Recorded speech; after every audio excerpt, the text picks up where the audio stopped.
Halo pejuang energi, selamat datang kembali di PV Basecamp, platform di mana kalian bisa belajar clean energy teknologi langsung bareng praktisinya.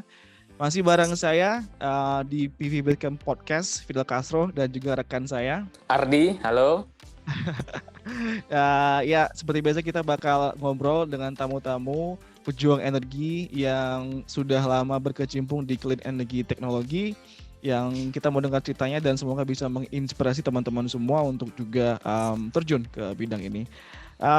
Tamu kita pada hari ini yaitu ada Bu Mada Ayu Hapsari dari PT Enertech Mitra Solusi, Managing Director. Halo Bu Mada. Halo Bu Mada, salam kenal Bu. Wah, salam kenal. Akhirnya bisa Ardi, ini ya, bisa satu Zoom ya. Satu frame ya, satu frame. Iya betul. Aduh, spesial ini, spesial. Sekarang istilahnya. Makasih Bu sebelumnya udah luangin waktunya. Iya, udah luangin waktunya di pagi hari ini. Iya, aku yang senang bisa diundang di sama Fidel sama Mas Ardi ini ya untuk sharing gitu ya.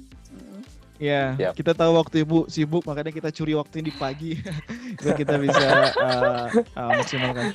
Bu, pencurian yang legal. Saya belum pernah kenal Ibu dan mungkin teman-teman juga mungkin ada yang belum tahu. Mungkin boleh sharing Bu sedikit tentang Ibu dari kecil, mungkin tinggal di mana, segala macam, lahir di mana sampai akhirnya bisa ke Jakarta. Perkenalkan dulu, nama saya Mada Ayu Hapsari. Saya itu dulu tuh lahir di Semarang.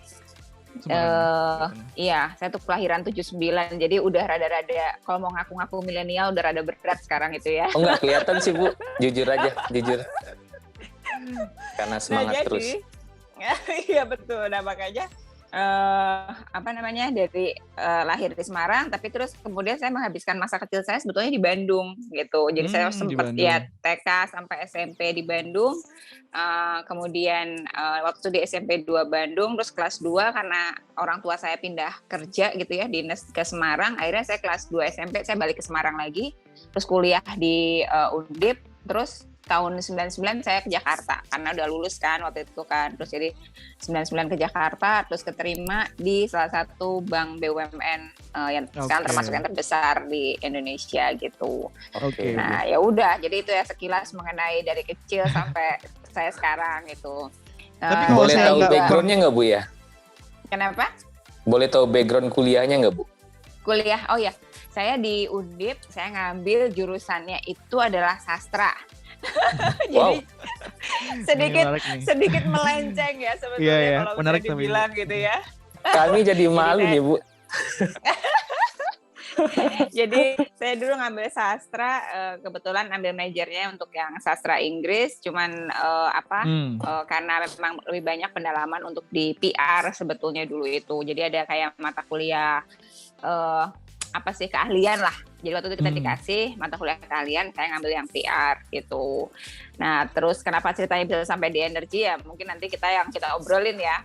Kebetulan sekarang juga saya itu adalah seorang ibu dari 5 orang putri. 5. Iya, 5 putri orang ya, putri semua.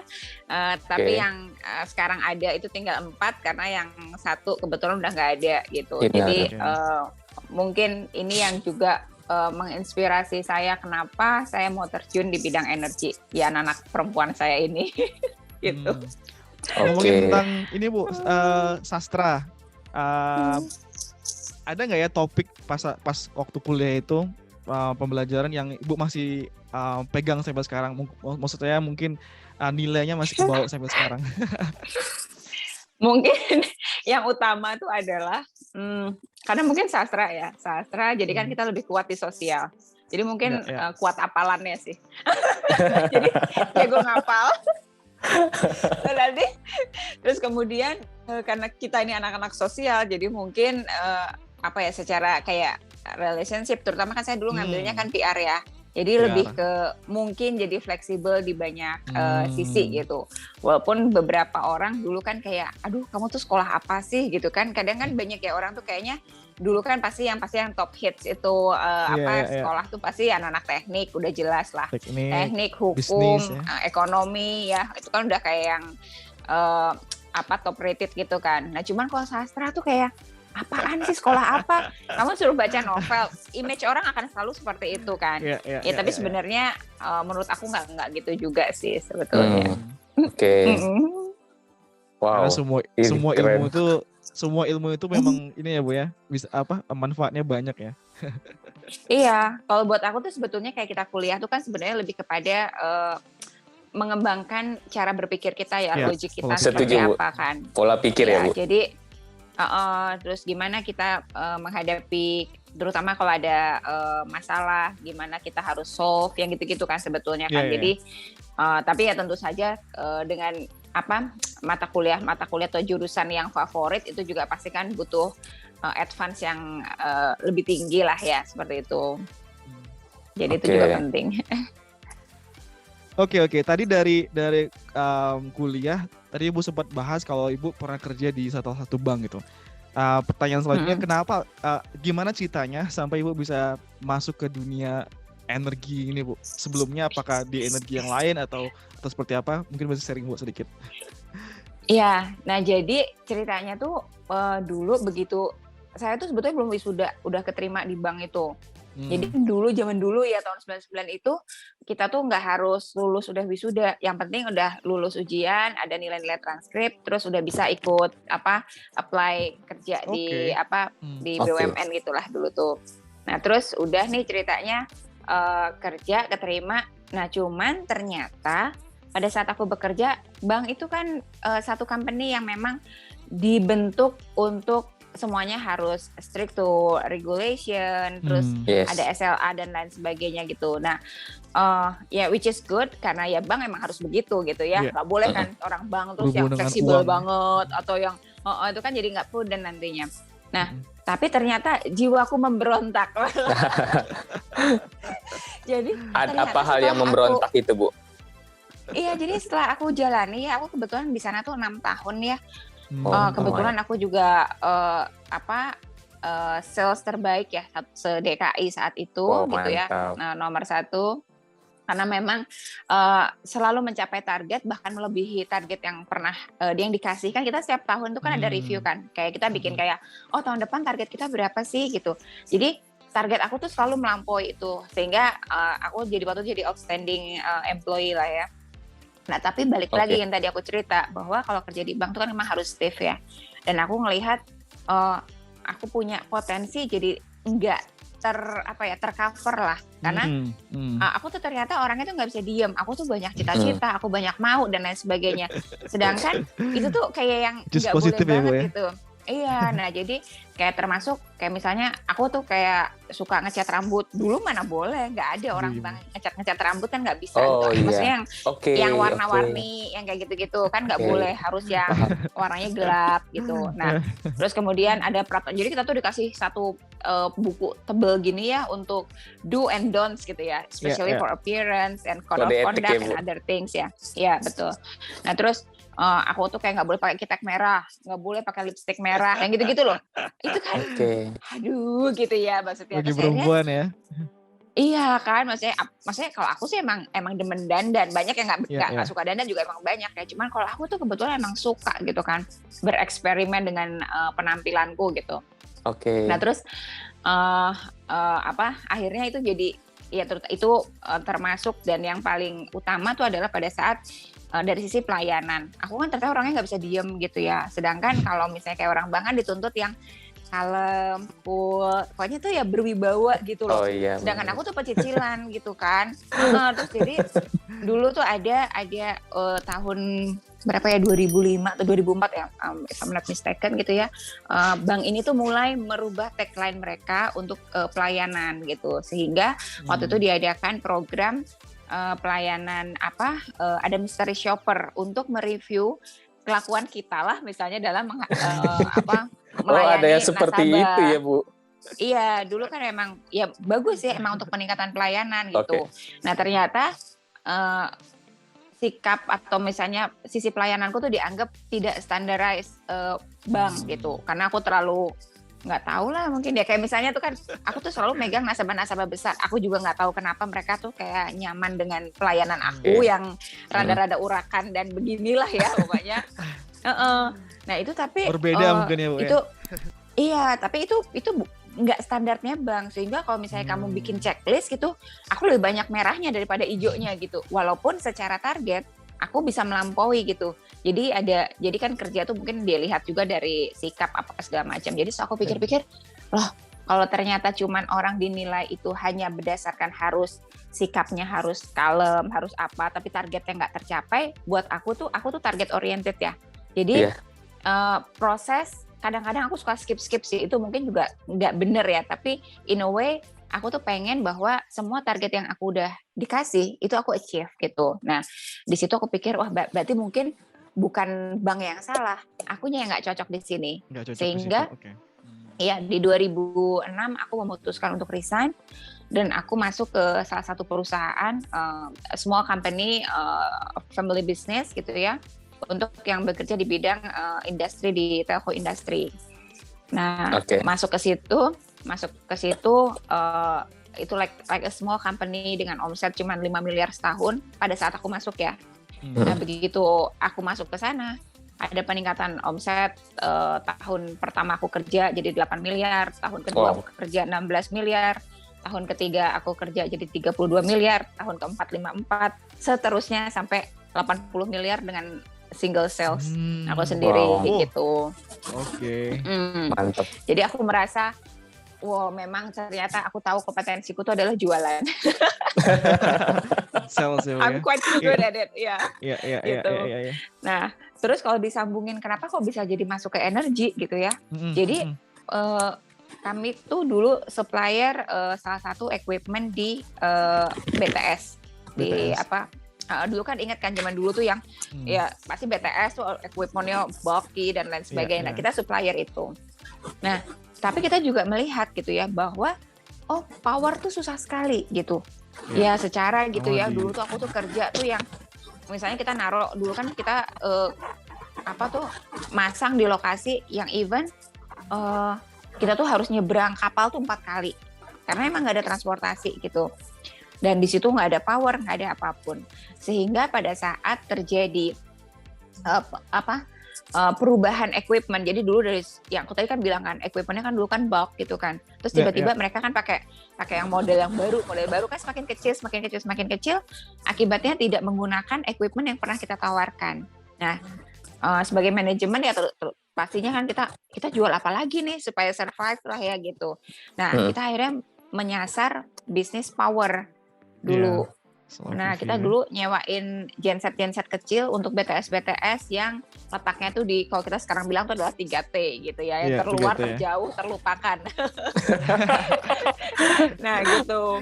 Nah, tapi yang menarik gitu ya, yang menarik di situ adalah jarang perempuan yang mau gitu ya untuk turun ke lapangan langsung dan lain sebagainya, sehingga aku dulu ya lumayan lah ya among the guys, ya lumayan lah dengan dandanan rambut warna rada nggak normal gitu ya. Jadi dan kalau ini ya komplimen dari klien tuh adalah kalau ada troubleshooting aku tuh cepet responsnya. Jadi itu kenapa ya klien-klien itu happy kerja sama aku gitu. Mereka bisa call aku like anytime, like 1 AM, jam 3 pagi itu udah biasa banget, like daily basis lah. Jadi aku tuh handphone tuh selalu taruh di samping aku gitu. Karena setiap saat bisa ada telepon, kayak kita lagi instalasi, harus negosiasi sama warga. Itu tuh yang penting banget, karena pada saat kita lagi mau install equipment, ya kan mungkin video sama Mas Adi sering tahu lah, masyarakat misalnya, nggak mau gitu ya. Itu aku harus settle tuh. Jadi saat acquisition apa segala macam tuh aku harus beresin, nego sama warga dan lain sebagainya. Tapi buat aku dengan adanya itu sebetulnya menambah skillku yang lain akhirnya kan Jadi kita how we negotiate with others, sosialisasi dan lain sebagainya. Jadi ilmu PR-nya kepake tuh akhirnya. Sangat sih Bu, sangat kepake. Ya. Nah, terus dan juga udah gitu, ilmu hafalan juga kepake masih ya Bu ya. Oh ya, pasti. Nah, yang masalah hafalan ini menarik nih ya. karena kalian kan tahu background aku kan sama sekali non teknis, Iya. sedangkan Iya. aku menjual barang-barang teknik gitu kan ya. Iya, Nih. gimana Jadi kan- itu? Saya mau belajar ini. Gimana, Bu? Nah, jadi aku tuh tahu kekurangan aku tuh apa gitu ya. Kalau misalnya aku di-compete sama anak teknik, aku secara kepintaran pasti jauh lah, jauh dari yang teman-teman ini. Cuman aku cari triknya. Kalau misalnya aku kurang pintar di hal teknis, apa yang harus aku lakuin? Jadi, aku ngapalin spek mati. Karena aku kan kuatnya di apalan kan. Aku apal spek mati. Jadi Kebayang misalnya sih. nih, equipment A gitu ya, untuk operator A, itu size-nya harus berapa, pintunya harus ada di mana, bautnya jumlahnya ada berapa, Wah. corrugated-nya. Iya kan, jadi kan waktu itu harus ada pakai corrugated plate kan. Itu Iya, yang iya, modelnya seperti apa. Aku apal semua, lovernya di mana, ini segala macam sizing-nya. Jadi aku apal mati gitu. Keren. Ya memang jadi aku tuh sebelum tidur aku selalu bawa notes kecil ya. Jadi itu tuh buku apalanku. Jadi aku nyatetin nih jumlah sealant ada berapa yang harus dikirim, kayak packing BOQ itu aku apal mati untuk Apal ya? site ini. Wow. Operator A harus begini, operator B. Jadi kalau misalnya kayak aku ditelepon bilang, Bu ini equipment-nya ada yang kurang. Nggak mungkin kurang, saya udah kirim, baut saya sekian, sealant saya sekian. Jadi kalau mau dibohong-bohongin sih rada-rada susah sih gitu ya. Nah, dan itu poin plusnya lagi, kalau kita lagi di compete, kita kan pitching biasa dong ya, sama misalnya pas lagi bidding proses gitu kan, pasti kan ada unwasing apa segala macam. Terus kadang-kadang klien kan emang suka, permintaannya kan juga ya suka rada aneh-aneh gitu kan. Tiba-tiba dia bilang, saya butuh nambah equipment nih. Equipment-nya kalian bisa handle our equipment nggak untuk berat sekian dan lain sebagainya. Ya karena aku apal mati ya aku bilang, oh ya bisa Pak. Tapi yang dua lagi, karena mereka kan, aku dulu tuh cuma ada 3 company terbesar se-Indonesia lah untuk supply equipment ini. Yang dua engineer lagi, karena mereka engineer, mereka, wah sebentar Pak, saya harus cek ke tim kita dulu. Nah itu aja udah kalah satu langkah lah sama aku ceritanya. Jadi terus, terus dia nanya, Mada coba gimana, bisa jelasin nggak? Ya balik lagi, karena aku apal mati. Aku tahu pembebanan per meter square itu berapa. Jadi kalau misalnya ada equipment mau ada penambahan, kita harus nambah equipment strengthen equipmentnya seperti apa. Aku tahu gitu loh. Nah jadi tanpa nunggu konfirmasi dari internal tak beresin langsung di tempat. Itu dari esko belum Bu ya? Belum, ini masih belum. Yang kenapa ya masih yang kerjaan yang dulu kan. Nah terus udah gitu karena aku bisa jawab persis seperti yang mereka expect, akhirnya PO dialihin ke aku semua. Dan kemudian yang kedua, aku tuh nggak pernah over promises gitu sama klien. Jadi kalau misalnya walaupun kita pengen banget kerjaan itu gitu ya, tapi kalau kita tahu itu nggak realistis gitu, aku pasti bilang itu nggak realistis gitu. Iya. Nah sedangkan teman-teman yang lain kan, enggak bisa Bu, kita bisa. Dan benar, pada saat kayak misalnya nih ada PO jumlahnya 100 unit, aku dapat paling kecil karena misalnya tenggat waktunya tuh yang 3 minggu, which is impossible gitu untuk di siapapun lah gitu. Nah, tapi aku bilang, Pak, kalau misalnya waktunya 3 minggu, saya cuma bisa supply 10, misalnya seperti itu. Yang lain bisa bilang supply 30. Terus, Mada kenapa kamu supply-nya kecil sekali? Yang lain bisa tuh gini. Emang kamu? Aku bilang, Pak, saya itu bilang 3 minggu supply 10, itu saya pastiin terkirim di lapangan. Aku bilang kayak gitu ya. Dan kalaupun saya memang bisa memproduksi lebih banyak daripada itu, saya akan update lagi, aku bilang. Dan ternyata bener, di 3 minggu yang bisa supply cuma aku. Yang 2 malah nggak bisa supply, yang katanya bisa supply 30 bahkan mereka nggak bisa supply. Karena mereka terlalu banyak preparation, bahkan malah nggak ada yang jadi. Kalau aku 10 jadi udah bisa di-install di lapangan. Kalau mereka karena mau produksi 30, mereka jadi produksi papan yang A, itu kan butuh waktunya kan, deadline-nya pasti akan jauh lebih lama gitu, karena nggak mungkin pabrik cuman ngerjain parsiali kan nggak bisa, kita kan sekali produksi harus semuanya di set sama gitu kan. Nah akhirnya karena si kliennya kesel, PO-nya yang lain tuh digagalin, pindahin ke aku. Jadi sebetulnya adalah beberapa hal yang namanya kita orang kerja, kita harus punya value di diri kita gitu. Bahwa ya kerja itu nggak usah over promise, dan semua tuh rezeki itu ada takarannya lah, nggak usah greedy. Udah pasti kalau memang jatah lu ya, pokoknya asal kita do our best, kita pasti dapat gitu. Aku selalu mikir seperti itu gitu. Oke, menarik Bu. Bu, kita pindah topik nih Bu. Jadi kan berarti dari telco tadi lah Ibu bisa berhubungan langsung dengan energi kan, dan mungkin dari situ terkenal dengan PLTS karena pasti BTS berhubungan dengan juga off grid kan mungkin di beberapa tempat. Iya. Tapi menariknya adalah Ibu juga punya bisnis di energi efisiensi atau kita bilang namanya itu ESCO ya, Energy Service Company. Iya. Ini buat teman-teman nih Bu yang belum tahu tentang ESCO dan gimana modal bisnisnya, mungkin bisa sharing nggak Bu? Kenapa dan juga kenapa pentingnya energi efisiensi nih untuk banyak orang? Connected. Ini ada noise dari mana ya? Maaf Bu, ada trouble. Oke. Nah, jadi energi efisiensi itu sesuatu yang penting tapi dilupakan orang.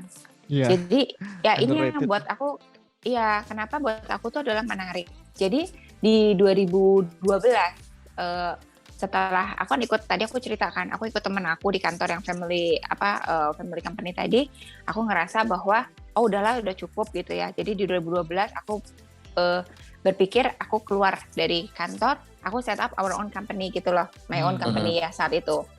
Nah, sorry Bu, di usia berapa ya Bu? Di usia berapa ya? Aku berarti kalau sekarang kan aku udah 43. Kalau di 2012 kan 2010 berapa? Like 10 years ago?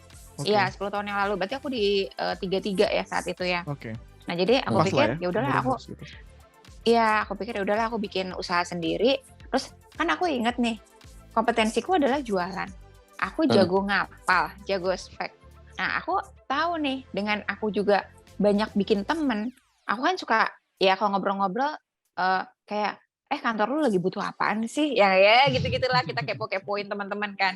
Terus kita sebenarnya butuh loh butuh equipment ini misalnya gitu. Nah, tapi kenapa aku bilang equipment-nya itu tidak tersedia, for example like that ya.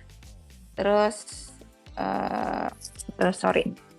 Udah gitu aku pelajari nih, aku cari nih barangnya di mana. Jadi kan ada spek-spek yang memang harus kita comply ya. Nah, terus aku ini nih belajar, aku sourcing kemana barang ini bisa didapat. Udah nih ceritanya udah dapat satu sisi, udah dapat barang. Aku mau jual dong ke kantor, ke klien. Ternyata mereka bilang, ada ini barang lu bagus, tapi mahal. Nah, aku cari cara lagi nih. Aduh, kok mahal gimana? Terus aku nanya, kalau kamu rental mau nggak? Aku bilang kayak gitu. Loh, ngerental gimana? Dia bilang gitu. Ya aku pasangin, nanti kamu bayar aku bulanan deh dari nilai investmentnya. Oh bisa ya kayak gitu ya? Terus bisa. Nah tapi problem saat itu adalah nilai tarif dasar listrik kita tuh masih sangat rendah. Aku ingat. Tahun itu tuh cuman sekitar saat itu Rp900, 800 until 900. 2012 ya? Di 2012. Nah, aku mau hitung sampai jungkir balik pun itu investasi nggak akan balik gitu. Cuman what I have in mind is ya udahlah kalau misalnya investasi equipmentnya mahal, lu bolehlah cicil sama gue gitulah. Nah jadi aku mulai tuh raise money, belajar lah ya ke beberapa investor ceritanya saat itu gitu. Nah sampai akhirnya nggak ada, barangku nggak laku tuh pokoknya. Unless emang ya aku cuma jualan aja biasa.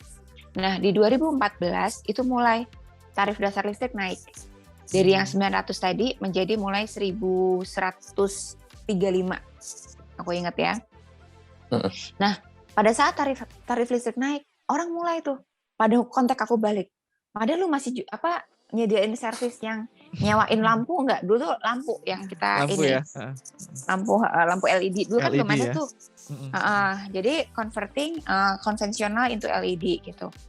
Terus, oh ya masih, aku bilang kayak gitu kan.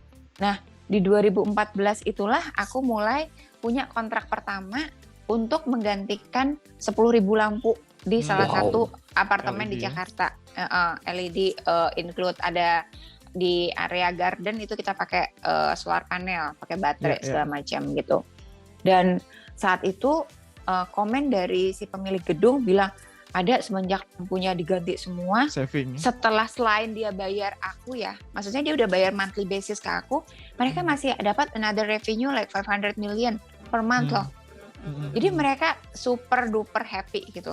Saat itu aku kontrak pertama aku tuh 7,7 miliar nilainya di 2014. Nah, berkembang lagi nih. Ternyata dari semua, jadi aku kurun waktu 2012 sampai 2014 kerjaan aku tuh cuman educating ini loh calon itu klien susah. bahwa ya kenapa pentingnya harus energy saving dan lain sebagainya. Ya pokoknya kasarannya aku udah berdarah-darah lah ya, itu uang keluar semua nggak dapet proyek gitu ya. Tapi di 2014 pada saat aku punya proyek itu memperkuat pemikiran aku bahwa barang ini bisa laku gitu ya. Nah, tapi ternyata selain ada keinginan untuk melakukan LED, retrofitting LED, ada gini, Mada kenapa kamu nggak nyewain equipment lain? Contohnya apa nih? Aku bilang kayak gitu. Seperti apa? Bisa nggak?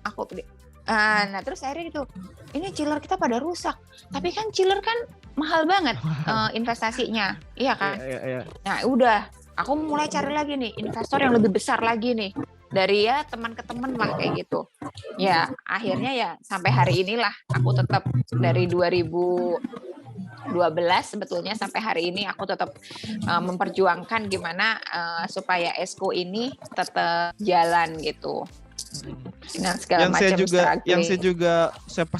saya sering ngomong sih Bu. Orang sering kan sekarang bicara tentang solar kan Bu ya. Bagi saya solar itu kayak seperti obat diet kan Bu. Jadi ini ada satu solusi yang bisa mengurangi tagihan listrik. Padahal sebenarnya yang harus dilakukan adalah merubah pola kan. Nah itu sebenarnya banyaknya di energi efisiensi gitu. Dan orang masih susahnya adalah di Indonesia orang masih belum banyak yang tahu tentang itu. Jadi mungkin tantangannya adalah ini ya Bu ya, sosialisasi ya bagi betapa pentingnya energi efisiensi itu ya. Mungkin boleh sharing Bu di awal-awal gimana iya tantangannya Bu. Nah itu sebetulnya kalau orang bilang nggak tahu tuh nggak juga loh. Sebetulnya mereka tahu, cuman ada kayak personal interest. Kalau selama ini ya dari yang aku lihat ya, aku nggak menuduh satu pihak atau apa. Cuman dari yang aku amati kan aku banyak ke beberapa pabrik, ke beberapa klien. Jadi kayak aku tuh mengeducate mereka supaya ayo dong hemat listrik. Terus kayak mereka bilang, Mada ngapain gue ganti equipment semahal itu kalau tarif listriknya itu masih murah. Mereka kasarnya mau boros-boros apa segala macam nggak masalah gitu loh. Nah jadi sebetulnya mental untuk berhemat inilah yang memang harus dirubah, dan kenaikan tarif listrik itu merupakan kunci gitu loh. Kunci ya Bu ya. Karena betul. Kenapa di negara-negara lain aku kan kayak do benchmarking gitu ya. Kenapa di negara lain itu energi efisiensi itu sangat agresif dilakukan? Karena tarif listrik mereka tuh mahal banget. Mereka tarif listrik 6.000, 10.000, 15.000, 25.000. Jadi buat mereka melakukan penghematan itu adalah sesuatu hal yang lu nggak usah suruh aja, gue mau hemat sendiri. Sedangkan kita ini ya Bu, untuk tarif listrik kita udah terlanjur murah ya Bu. Jadi udah nggak bersyukur kita duluan ya. Banget. Iya, subsidinya kan terlalu besar gitu loh. Akibatnya ya orang ya udahlah, boros-boros nggak apa-apa. Itu satu. Kedua adalah mental proyek. Jadi iya si pemilik maksudnya orang akan senang kalau ya udah nih, ini buat mindset pekerja loh ya, bukan building owner ya. Kalau building owner mah pengennya mereka ya sehemat-hematnya. Ya.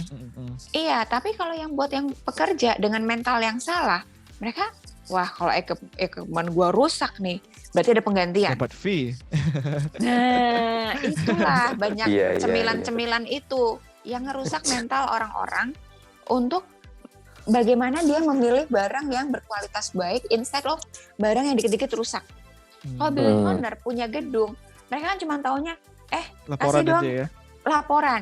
Berapa sih gue harus maintain gedung ini? Kalau begitu dia bilang, Bapak harus maintain gedung ini 10 juta sebulan.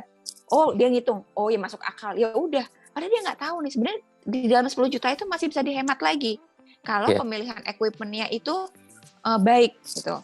Itu yang kedua. Yang ketiga, orang kita itu dibiasain beli barang murah nggak apa-apa. Masalah nanti maintenance boros is another thing gitu.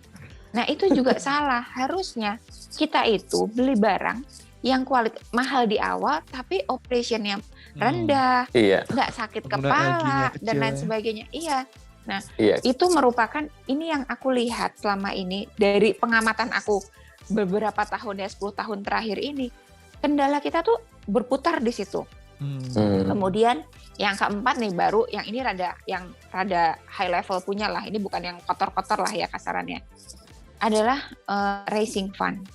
Kenapa kalau misalnya teman-teman yang lain tuh susahnya setengah mati untuk dapetin fund, kalau mereka bilang, Mada kok lu bisa sih raise money gitu ya.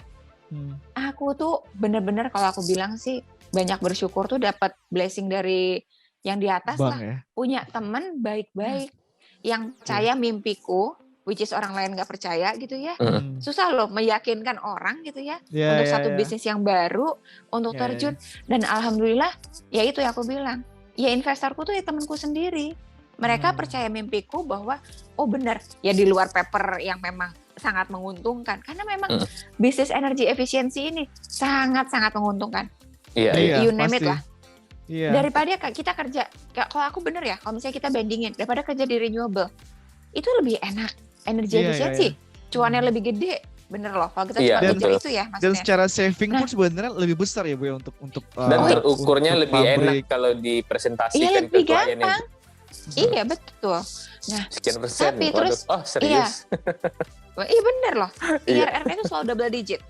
Dibanding kalau yang renewable single digit. Iya bener. Single digit, apalagi sekarang. Apalagi sekarang kan ya tahu sendiri kan. Nah terus udah gitu, kenapa pihak keuangan sulit sekali untuk mencairkan dana? Ya karena bisnis ini belum mature. Kedua, perusahaan yang apply kayak aku dikategorikan perusahaan startup. Kalau perusahaan startup, mana sih kayak aku punya kayak audited report yang apa segala macam. Makanya aku tuh mengajukan ke regulator gitu ya. Kayak kemarin kan aku baru diundang jadi pembicara di Sunderborg di Denmark ya. Untuk mereka karena ada program climate action kan. Dan spesifik di energi efisiensi. Aku bilang bahwa tolong di-treat untuk ini bisnis ini berkembang dulu. Jangan dikasih terlalu banyak regulasi dari sisi keuangan. Terutama maksudnya regulasi itu in terms of kayak aku harus punya audited report 3 tahun terakhir dengan audited siapa yang mengaudit kayak yang A rating. Apa yang mau diaudit lah, wong proyeknya aja nggak ada. Tapi sharing sedikit Bu, waktu saya pernah kan skripsi saya kan audit energi ya Bu ya.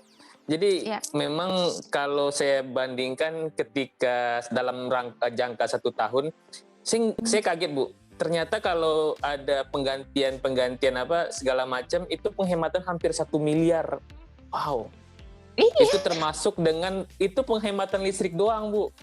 Iya. Itu di kampus. Waduh, ini saya mudah-mudahan ya nanti. Keren sih. Iya betul banget. Makanya saya bilang tadi kan IRR double digit tuh kayak gitu. Nah, tapi ya itu aku bilang bahwa lembaga keuangan harus yang little bit loose gitu lah untuk startup di energi. Nanti kalau bisnisnya semuanya udah mature, udah settle dan lain sebagainya. Nah, kita mau diperketat, mau apa segala macam, monggo, nggak apa-apa. Itu penting gitu kan. Terus kemudian makanya sekarang aku itu memperkenalkan skema yang baru di mana aku lihat nih, investor takut nih nyairin uang. Aku nanya, kamu tuh takutnya apa? Kan aku tanya toh, namanya juga orang mau pinjam duit gitu ya. Dia bilang, saya takutnya gini loh Mada, nanti kalau klien kamu nggak mau bayar saya, investasi saya hilang dong. Kan gitu ya. Terus aku bilang, Pak, Bu, sekarang klien yang saya pilih tuh saya juga milih, nggak kasarannya kayak sembarang company juga aku masukin, nggak gitu juga kali gitu ya. Jadi aku cuma menetapkan 3 klien yang bankable. Artinya multinational company atau public listed company, state owned company ya gedung-gedung BUMN, kemudian government, gedung-gedung pemerintahan. Ya masa 3 perusahaan ini kalau misalnya ngemplang duit mah ya tuh keterlaluan gitulah ya kasarannya. Public listed company nggak mungkin lah kamu berani ngemplang karena begitu ada apa-apa kamu mereka bisa langsung drop ininya sahamnya.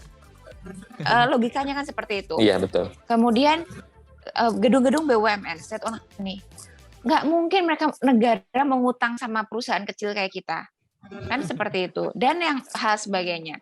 Terus aku bilang, apa itu pertama dari sisi klien, aku memitigasi lah ya ketakutannya.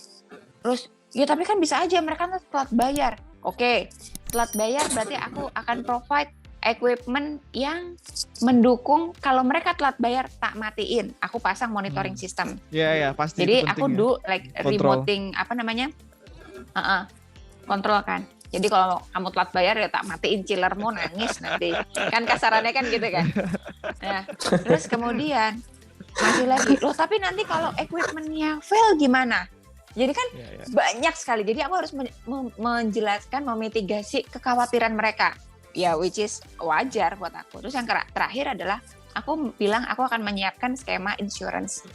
Jadi kalau misalnya klien telat bayar, ada failure on equipment, insurance turun. Cover. Jadi di dalam capex yang nanti aku akan propose, aku sudah memasukkan termasuk biaya asuransi di dalamnya, biaya untuk sertifikasi green building di dalamnya.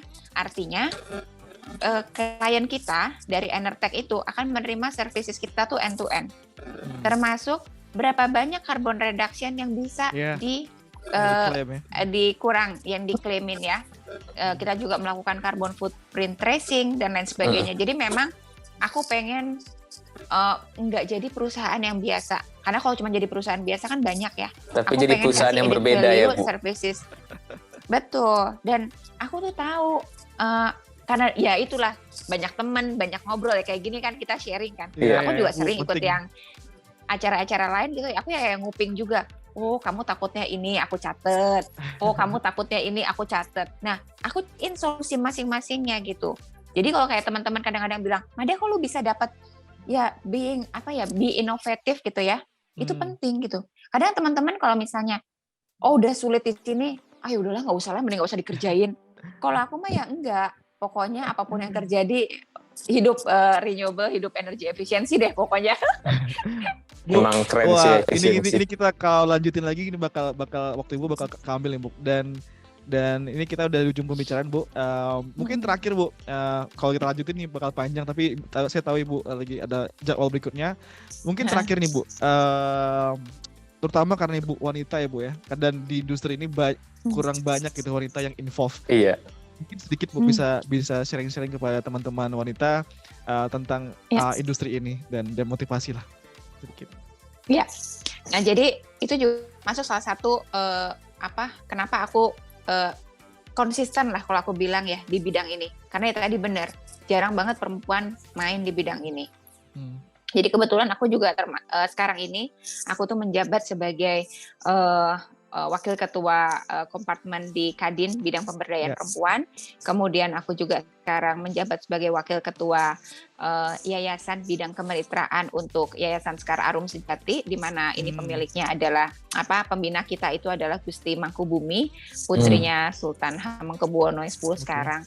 Artinya memang aku sangat concern dengan isu gender ini, di mana aku ingin mengajak perempuan-perempuan lain gitu ya untuk masuk ke industri ini, karena aku bilang ini enak banget industri ini. Satu, karena male domination, kita yang perempuan disayang-sayang. Jadi kayak misalnya nih, aku menemui kesulitan ya. Aku suka bilang nih sama teman-temanku, Mas, Pak, aku lagi sulit nih, gini-gini. Apa sulitnya? Ya aku kasih tahu nih, aku harus cari solusi atas permasalahan ini nih. Mereka kasih saran, kasih ide, kasih apa. Which is itu enrich pengetahuanku jadinya. Oh ternyata aku harus ngelobi, misalnya aku harus datang ke sini, kemana.